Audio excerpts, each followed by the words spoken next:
সবাইকে স্বাগত জানাচ্ছি। আমি ফিরোজ তোহা। শুরুতেই সংবাদ শিরোনাম জানিয়ে দেব এই মুহূর্তে হাতে পাওয়া সর্বশেষ গুরুত্বপূর্ণ আপডেট বাংলা সংবাদ। শুরুতেই জানাবো কলকাতায় বাংলাদেশ উপ হাইকমিশন এলাকায় বিভিন্ন দল ও সংগঠনের বিক্ষোভ। বাংলাদেশের সংখ্যালঘু হিন্দুদের উপর নির্যাতনের প্রতিবাদে সোমবার কলকাতায় বাংলাদেশ উপ হাইকমিশন এলাকায় পৃথকভাবে বিক্ষোভ মিছিল ও প্রতিবাদ সমাবেশ করেছে জাতীয় কংগ্রেস ও নাস্তিক মঞ্চ এবং বিজেপি। এবারে জানাবো খ্রিস্টানদের বাড়িঘর ও গির্জায় অগ্নিসংযোগ উগ্র ভারতীয়দের।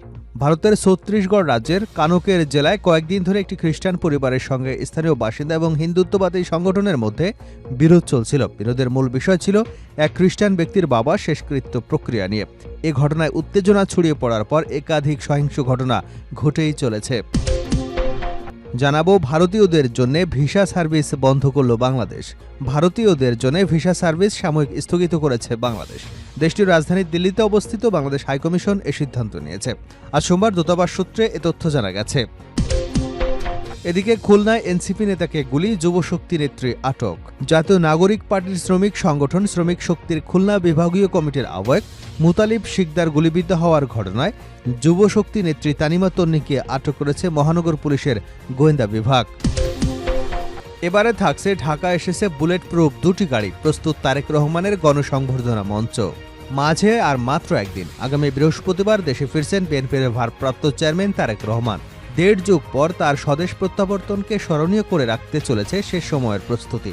৩০০ ফিটে গণসংবর্ধনার জন্য তৈরি হচ্ছে বিশাল মঞ্চ। প্রস্তুত রাখা হয়েছে বুলেট প্রুফ গাড়ি, নিরাপত্তায় নেওয়া হয়েছে সব আয়োজন। এবং সর্বশেষ জানাবো বিএনপির সঙ্গে কোনো সমঝোতা নয়, ৩০০ আসনেই প্রার্থী দিচ্ছে গণ অধিকার পরিষদ। বিএনপির সাথে আসন সমঝোতায় যাচ্ছে না গণ অধিকার পরিষদ। এককভাবে দলীয় প্রতীকে ৩০০ আসনেই নির্বাচন করবার সিদ্ধান্ত নিয়েছে নুরুল হক নূরের নেতৃত্বাধীন দলটি। জাতীয় নির্বাহী কমিটির সভায় এই সিদ্ধান্ত নেওয়া হয়েছে। এতক্ষণ শুনছিলেন সংবাদ শিরোনাম, এবার বিস্তারিত। প্রিয় দর্শক, আপনি যদি এই চ্যানেলে নতুন হয়ে থাকেন, ভিডিওটি দেখতে দেখতে চ্যানেলটি সাবস্ক্রাইব করে আমাদের সঙ্গে থাকুন। আর এই ভিডিও সম্পর্কে আপনি আপনার মূল্যবান মতামতটি কমেন্ট বক্সে জানিয়ে দিন। আর হ্যাঁ প্রিয় দর্শক, জানিয়ে দিন ভিডিওটি কোন জেলা থেকে দেখছেন। কলকাতায় বাংলাদেশ হাই উপকমিশন এলাকায় বিভিন্ন দল এবং সংগঠনের বিক্ষোভ। বাংলাদেশের সংখ্যালঘু হিন্দুদের উপর নির্যাতনের প্রতিবাদে সোমবার কলকাতায় বাংলাদেশ হাই উপকমিশন এলাকায় পৃথকভাবে বিক্ষোভ মিছিল ও প্রতিবাদ সমাবেশ করেছে জাতীয় কংগ্রেস, নাস্তিক মঞ্চ এবং বিজেপি। দুপুরে জাতীয় কংগ্রেসের একটি বিক্ষোভ মিছিল করে। এক পর্যায়ে মিছিলকারীরা পার্ক সার্কাস এলাকায় বাংলাদেশ হাই উপকমিশনের দিকে গেলে পুলিশ মিছিল আটকে বেগবানদের মুখে থামায়। সেখানে কংগ্রেসের মিছিলকারীরা স্লোগান দেয় এবং প্রতিবাদ জানায়। পরে কংগ্রেসের ৫ সদস্যের একটি প্রতিনিধি দল উপ হাইকমিশনে গিয়ে অভিযোগ পেশ করে। প্রতিনিধি দলের মধ্যে ছিলেন কংগ্রেস নেতা তারক পাল, মানস সরকার সহ আরও বেশ কয়েকজন। এর আগে নাস্তিক মঞ্চের ২ সদস্য উপ হাইকমিশনে গিয়ে প্রতিবাদ জানান। তাদের মধ্যে ছিলেন সাধন বিশ্বাস এবং তপন দত্ত। বিকেলে বিভিন্ন হিন্দুত্ববাদী সংগঠন নিজাম প্যালেস থেকে একটি প্রতিবাদী মিছিল নিয়ে বাংলাদেশ ডেপুটি হাইকমিশনের দিকে গেলে পুলিশ তাদেরকে আটকে দেয়। এই মিছিলে নেতৃত্ব দেন বিজেপির বিধায়ক শুভেন্দু অধিকারী। তিনি তীব্র ভাষায় বলেন, বাংলাদেশের হিন্দুদের আমাদের আত্মীয়, তাদের উপর হামলা এবং নির্যাতন আমরা মেনে নেব না। ময়মনসিংহের শ্রমিক দীপু দাসকে হত্যা করে গাছের সঙ্গে বেঁধে দাহ করা, এটা আমরা মেনে নেব না। এভাবে হিন্দুদের উপর নির্যাতন চললে আমরা প্রতিবাদ করতে বাধ্য হব। প্রয়োজনে বাংলাদেশের সঙ্গে সার্বিক সম্পর্ক এবং ব্যবসা বাণিজ্য বন্ধ করতে আমরা বাধ্য হব। খ্রিস্টানদের বাড়িঘর এবং গির্জায় অগ্নিসংযোগ উগ্র ভারতীয়দের। ভারতের ছত্তিশগড় রাজ্যের কানকের জেলায় কয়েকদিন ধরে একটি খ্রিস্টান পরিবারের সঙ্গে স্থানীয় বাসিন্দা এবং হিন্দুত্ববাদী সংগঠনের মধ্যে বিরোধ চলছে। বিরোধের মূল বিষয় ছিল এক খ্রিস্টান ব্যক্তির বাবার শেষকৃত্য প্রক্রিয়া নিয়ে। এ ঘটনায় উত্তেজনা ছড়িয়ে পড়ার পর একাধিক সহিংস ঘটনা ঘটেছে।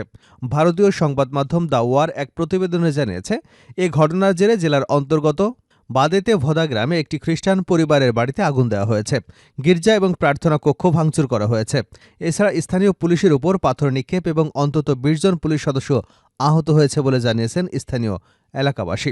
সামাজিক যোগাযোগ মাধ্যমে ছড়িয়ে পড়া এক ভিডিওতে দেখা গেছে একটি বাড়িতে আগুন দেওয়া হচ্ছে এবং লাঠি হাতে একদল লোক বাড়ি ভাঙচুর করছে। এ সময় নিরাপত্তা বাহিনীর উপস্থিতিতেই ধনুক বান হাতে সশস্ত্র লোকজনকে প্রার্থনা কক্ষে তাণ্ডব চালাতে দেখা গেছে। দ্য ওয়ার বলছে, ঘটনার সূত্রপাত গত ১৫ ডিসেম্বর।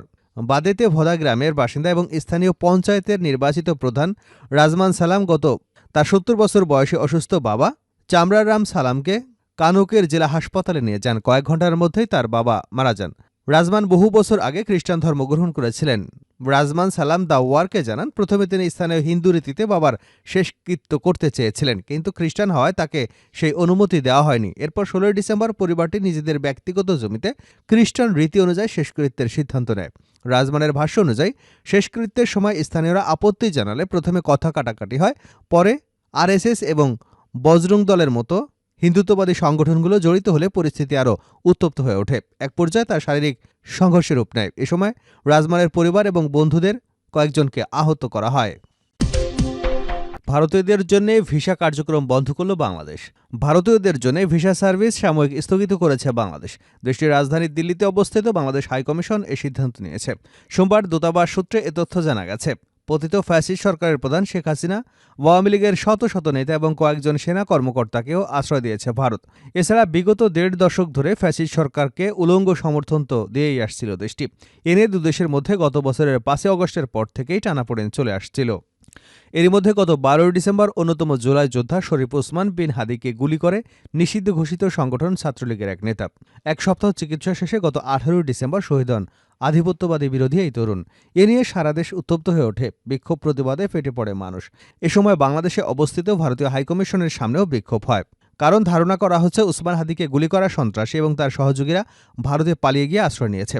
এ অবস্থায় ভারতে অবস্থিত বাংলাদেশ দূতাবাসের সামনে বিক্ষোভ করবার পাশাপাশি কমপ্লেক্সের ভেতরে ঢুকে পড়ে উগ্রত্ববাদী হিন্দুরা। এমনকি বাংলাদেশ হাইকমিশনারকে হত্যার হুমকিও দেয়। এ নিয়ে ঢাকায় ভারতীয় হাইকমিশনকে তলব করে তীব্র নিন্দা জানায় বাংলাদেশের পররাষ্ট্র মন্ত্রণালয়। জবাবে দিল্লিতে বাংলাদেশের হাইকমিশনারকেও তলব করে নরেন্দ্র মোদী সরকার। এমন উত্তেজনার মধ্যেই দিল্লিস্থ হাইকমিশন ভারতীয়দের জন্য ভিসা কার্যক্রম বন্ধের ঘোষণা দিল। খুলনায় এনসিপি নেতাকে গুলি, যুবশক্তি নেত্রী আটক। জাতীয় নাগরিক পার্টির শ্রমিক সংগঠন শ্রমিক শক্তির খুলনা বিভাগীয় কমিটির আহ্বায়ক মুতালিব শিকদার গুলিবিদ্ধ হওয়ার ঘটনায় যুবশক্তি নেত্রী তানিমা তন্নিকে আটক করেছে মহানগর পুলিশের গোয়েন্দা বিভাগ। সোমবার রাতে মহানগরীর টুটাপাড়া এলাকা থেকে তন্নিকে আটক করা হয়। খুলনা মহানগর গোয়েন্দা পুলিশের ওসি তৈমুর ইসলাম বিষয়টি নিশ্চিত করেছেন। আটক তনিমা তন্নি যুবশক্তির খুলনা জেলা কমিটির যুগ্ম সদস্য সচিব। সোমবার 11:45 দিকে মহানগরীর সোনাডাঙ্গার আল আকসা মসজিদ রোডের 109 মুক্তা হাউসের নিচতলায় তনির বাসায় মোতালিব গুলিবিদ্ধ হন। স্থানীয়রা তাকে উদ্ধার করে হাসপাতালে নিয়ে যান। ঘটনার পর থেকেই বিষয়টি সারা দেশে আলোচনার সৃষ্টি করে।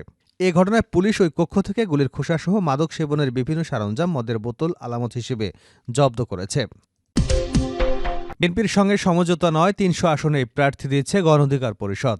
বিএনপির সাথে আসন সমঝোতায় যাচ্ছে না গণ অধিকার পরিষদ। এককভাবে দলীয় প্রতীকে 300 আসনে নির্বাচন করবার সিদ্ধান্ত নিয়েছে নুরুল হক নূর নেতৃত্বাধীন দলটি। জাতীয় নির্বাহী কমিটির সভায় এই সিদ্ধান্ত নেওয়া হয়। বিষয়টি যুগান্তরকে নিশ্চিত করেছেন দলটির উচ্চতর পরিষদের সদস্য ও গণমাধ্যম সমন্বয়ক আবু হানিফ।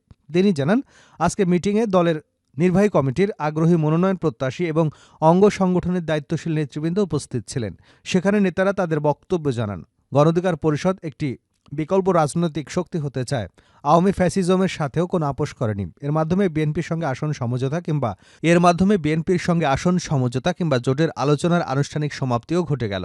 গণ অধিকার পরিষদ সংবাদ সম্মেলনের মাধ্যমে দলীয় অবস্থান পরিষ্কার করবে বলেও জানায়। 25 ডিসেম্বর পর্যন্ত দলটির মনোনয়নপত্র বিতরণ চলবে। আগামী 28 এবং 29 ডিসেম্বর দলীয় প্রার্থীরা মনোনয়নপত্র জমা দেবেন।